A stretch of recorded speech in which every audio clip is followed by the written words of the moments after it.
L'eau de la carafe est-elle dangereuse pour la santé à Moguio? Pour l'instant, aucune restriction n'est en cours et cela devrait perdurer à moyen terme. Et pourtant, certains s'interrogent à la lumière des derniers relevés des contrôles sanitaires. Un résidu de pesticides cancérigènes de type 1 a été retrouvé dans le réseau. Ça, c'est les documents de l'ARS.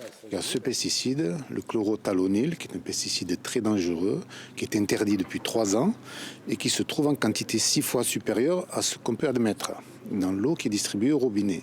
Donc moi je le dis simplement, aujourd'hui on peut dire que l'eau qui est distribuée dans les robinets ici est cancérigène. C'est ici que l'eau de l'agglomération du Pays de l'Or est produite. Elle provient à 80% du Baronne et à 20% de la dizaine de stations de pompage qui se situent dans la plaine agricole de Moguio. C'est sur l'une de ces stations que le dépassement de la valeur conseillée de chlorothalonil a été enregistré. Et si les responsables déplorent ce chiffre, ils veulent rassurer la population. Ce n'est pas inquiétant pour la consommation en eau au quotidien, puisqu'en fait vous avez 2 seuils dans la réglementation. Vous avez un premier seuil, la limite de qualité, à 0,1 microgramme par litre, qui est en fait un objectif de qualité sur la ressource en eau.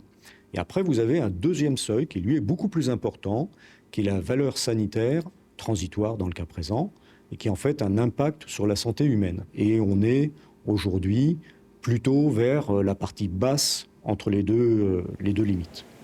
Avec 0,6 microgrammes par litre, le taux de ce pesticide est bien en dessous des 3 microgrammes, le fameux seuil dangereux fixé par le ministère de la Santé.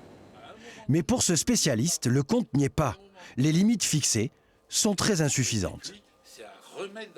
Il est temps que l'ARS, en priorité, puis tous les organismes, s'organisent pour mettre en place une politique de santé et qu'on arrête avec ces taux de contamination qui sont considérés comme faibles pour certains, mais qui en réalité, en s'additionnant, représentent de véritables bombes chimiques pour l'individu.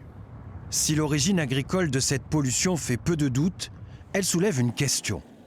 Comment un résidu de chlorothalonil a-t-il pu polluer le réseau d'eau potable du Pays de l'Or fin 2023, alors que ce pesticide est interdit en France depuis 2020 ?